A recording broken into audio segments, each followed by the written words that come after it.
이번에 커넥션에서는 박준서의 죽음이 자살이 아닌 타살이라는 결정적 증언이 정상희로부터 나왔는데요. 정상희는 준서가 추락했을 당시 신발을 신고 있었다고 말했습니다. 즉, 준서의 신발은 그때 있던 4사람이 자리를 떠난 뒤 누군가에 의해서 9층으로 다시 옮겨졌다는 것이죠. 아마도 범인은 준서를 9층에서 추락시킨 인물이며 준서의 죽음을 자살로 보이게 만들려던 것 같습니다.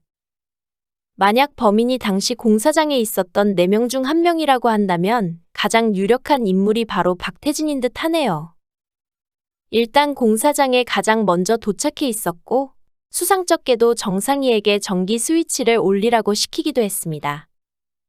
무엇보다 준서가 숨겨놓은 코인 지갑을 알고 있는 게 가장 의심스러운 부분이죠.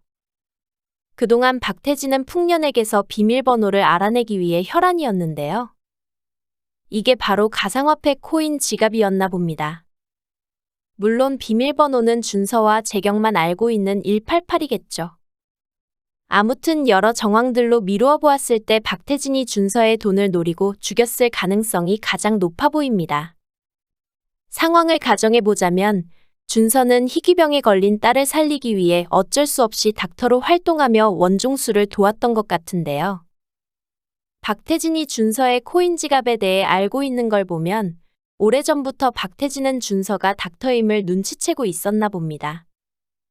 다음에 예고에서 5억을 벌 때까지만 하자고 말하는 준서의 모습이 그려지는데요.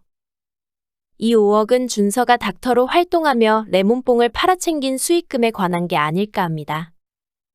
박태진이 준서의 아내와 불륜을 저지른 것도 어쩌면 다른 의도가 숨겨져 있어서 일 수도 있겠네요. 아무튼 준서의 죽음은 타살임이 분명해 보이고 유력 용의자는 박태진으로 보입니다.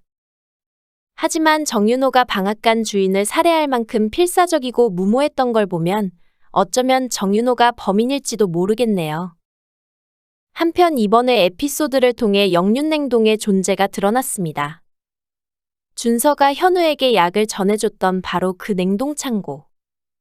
아무래도 이곳이 레몬뽕을 제조하던 약공장이 아닐까 합니다.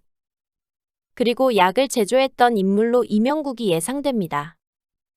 최초 레몬뽕을 개발한 사람이 이명국이었고 준서가 그의 뒤를 이어 약사업에 앞장서게 된 듯 하네요.